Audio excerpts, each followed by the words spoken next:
What's up, everybody? I hope you're doing well. I was perusing the latest issue of Psychotherapy Networker. It is the November-December 2023 issue. They have a whole section for new therapists. There was a statistic that came up a couple times in this magazine that had me like...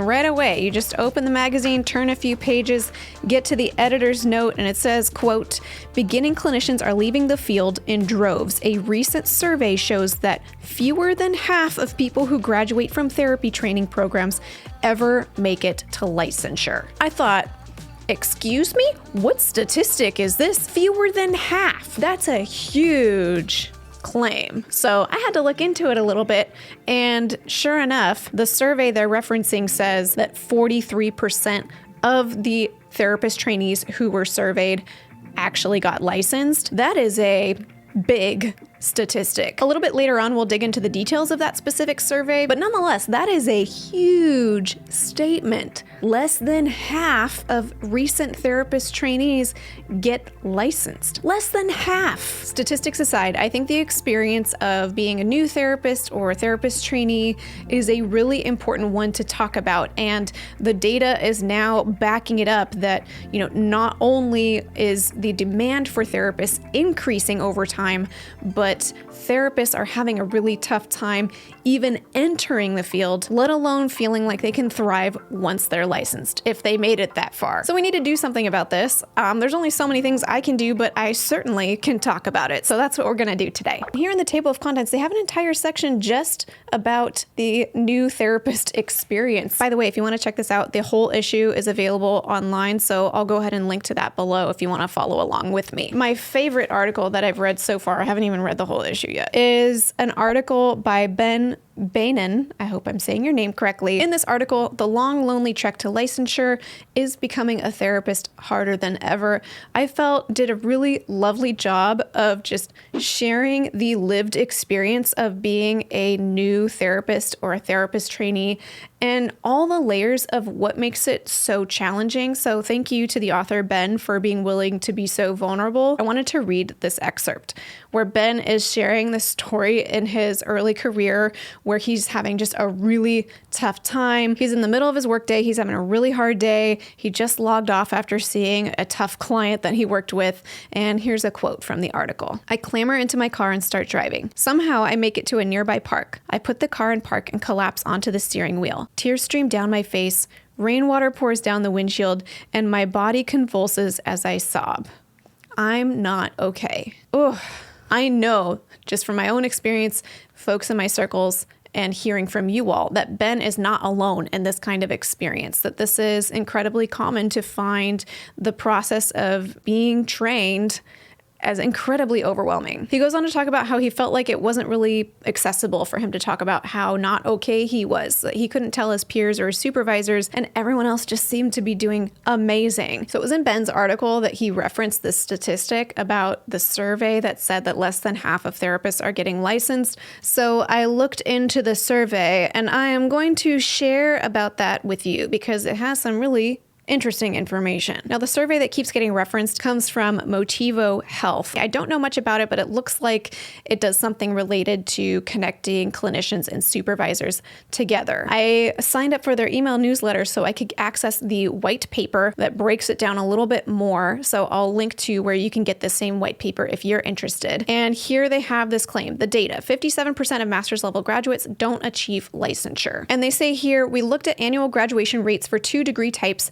master's in clinical social work and master's in mental health counseling, and compared this data to annual licensure exam rates. They're just looking at how many people graduated from these programs this year, and then in the same year, how many people passed the licensure exam affiliated with those graduate degrees. They mentioned that they did seek out to include MFTs as well, and they weren't able to obtain the test data for them. We just don't have data on that right now. Now, they collected data across 3 years from 20 2019 through 2021 for both Masters of Social Work and Masters of Counseling. And as you can see here, the numbers kind of stay stable year over year. For Masters of Social Work, there's about 32,000 to 33,000 folks graduating with that master's degree each year, and only about 14,000 to 18,000 folks getting licensed. And I appreciate they include the number of like how many people actually took the exam, and that clearly shows it's not that people are taking the exam and failing. There's far fewer people even sitting to take the exam. And similarly, for folks graduating with a Master's of Counseling degree,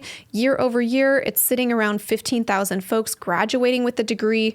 And then folks who actually obtain licensure range between 4,000 and 7,000 folks each year. This seems pretty compelling to me that based on their data, of the folks that they surveyed, for folks who are graduating with a master's level degree, a significant chunk of those folks are not getting licensed. I absolutely believe this. I mean, it's really hard to get licensed as a therapist, and clearly it's not just that the licensure exam is tricky because so few people are even sitting to take the exam. Now, my favorite part about this article is they break down the reasons for not obtaining licensure. And if you look at the pie chart that they provide here, half of it is taken up by items related to finances. 29.7% say that it was because of inadequate pay that they didn't obtain licensure, and 21% said that it was cost associated with licensure, things like clinical supervision, exam fees, licensure fees, etc. It's not referencing things like student debt here, I think because the folks they surveyed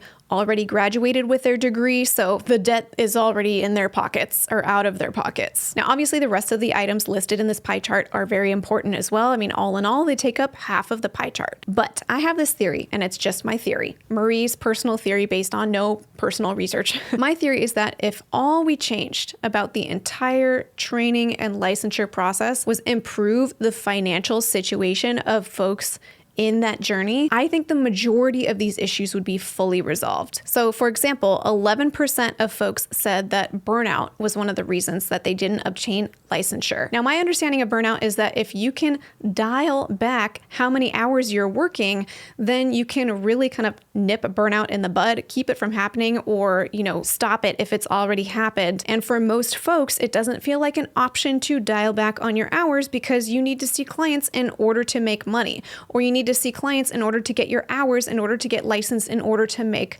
money. So I think the burnout issue would definitely decrease if the financial situation was much better for trainees. Another reason folks named for not obtaining licensure is 5% of folks said that the licensure time limit was a variable for them. From my experience, I know this limit can vary from state to state, but at least at the time that I was getting licensed, I think the time limit was like 6 years or something like that. We might say 6 years tends to be enough time to actually do those hours. But one of the issues about the time limit is that you often need to get a full-time job in something unrelated to your hours for licensure in order to pay your bills while you get your hours for licensure on the side. If you just do a deep dive and getting your hours for licensure, you may not be getting paid enough to live. Ergo, to my point, if we just paid our trainees enough to make at least a livable wage to pay your bills as a trainee, then maybe the time limit wouldn't be such an issue. You could finish in a year or 2 or maybe 3 years and have your bills paid while you're at it. So once you account for those items, there's about 25% of the pie left. I'll name some of these reasons so that you're aware of them. Complicated licensure process. 13% of people said that was a reason for not obtaining licensure. Other folks said difficulty getting licensed in a new state. There's a reason why I haven't done that. So I hear ya. And then the other reasons are just unfortunate and make me sad. 3% of people said that it was due to a poor internship experience. 1.6% of people said it was barriers specific to clinicians of color. I can only imagine, and that feels like a very important issue. And then out of all of the people in the pie, only 3% said it was due to difficulty passing the exam, and 1.6% saying that the profession wasn't a good fit. So clearly, this is becoming a huge problem across the board for everybody. I mean, this survey data doesn't even account for folks who, never even started grad school because of concerns around pay, or folks who maybe left grad school before graduating. But here we have folks who've been through grad school, did the thing and finished with the cap and gown and everything, accrued their student debt, and they're still exiting the field, so they must have been pretty unhappy about that financial loss. And I imagine for at least a lot of the folks who did make it through to the other side and got licensed, a lot of them are still feeling the same burdens of financial pressures and burnout and the other variables that were coming up in the pie for folks who didn't get licensed. So all of that said, let's see what Motivo is. I hope I'm saying that correctly, by the way. Motivo, if you're watching, I'm sorry if I'm saying your name wrong. So let's ask them, Motivo, what do you think we should do to improve this issue? They give 4 proposed solutions. They say we should ease the financial burden, which, yes, agreed, and easier said than done. It feels like a huge systemic issue. They're advocating for things like, how do organizations pay their entry-level trainees, clinicians, et cetera, but then those folks have to get that money from somewhere. So I think the system is kind of set up to fail, unfortunately. So we need some systemic level change, I would argue, in order for that to truly be different. They also touch on student loan debt. I mean, here they give the statistic, the mean educational debt for Masters of Social Work graduates is $66,000, and the mean salary for starting MSWs is $47,000. Ooh, yikes.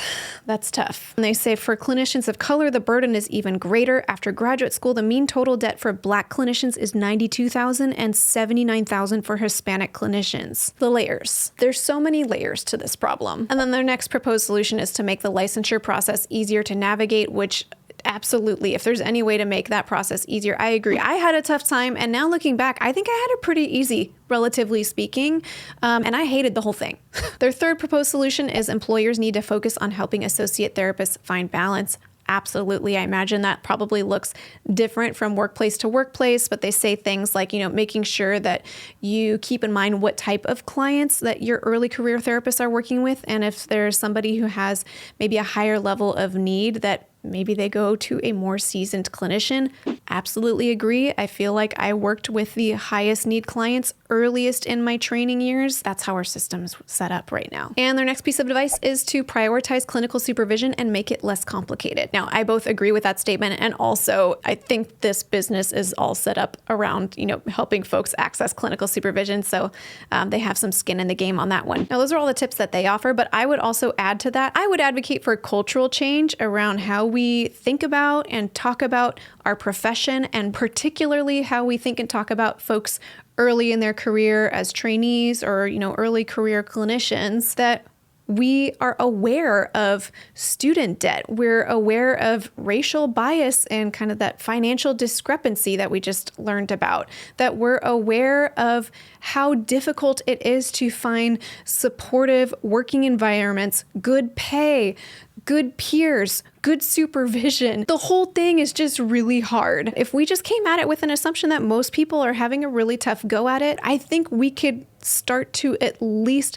validate the experience. And though that doesn't, wave a magic wand and make all the problems go away, it can really combat the shame that sets in. And I carried that shame early in my career, thinking about how hard I thought everything was as a trainee, because it didn't seem like anyone else was having a tough time. But now I know in retrospect, I'm sure people were having a tough time too. And if you work in a setting where there's trainees, early career clinicians, to kind of just, think about them. Reach out. Hey, how you doing? I know this part of your career can be challenging. How's that going for you? Do you want to get a coffee? I would have loved that in those days. Well, this felt like an important topic for me to touch on, especially once I read this particular issue of The Networker. I'm curious to hear from you, especially those of you who are earlier on or maybe still a trainee. What sorts of solutions do you think would be helpful? What sorts of change would make a difference to make the experience smoother, less anxiety-ridden, less shame-filled, and, decrease your debts and improve your finances? Whatever it is, whatever you think would be helpful, let me know in the comments below. And before we close, I'd like to thank TherapyNotes.com for sponsoring this video. TherapyNotes is an all-inclusive practice management system. They can help you with scheduling, notes, billing. They have a HIPAA-secure telehealth platform, and so much more. If you'd like to check out TherapyNotes, you can get 2 months to try it for free with no commitment just by clicking the link in the description of this video. Also, don't forget my Black Friday bundle is still running. Yes, I know. Details about that are linked below. And everything that I talked about today, if it has a link, I've linked to it below. So if you wanted to follow up and dig into something, have at it. And until next time, from one therapist to another, I wish you well.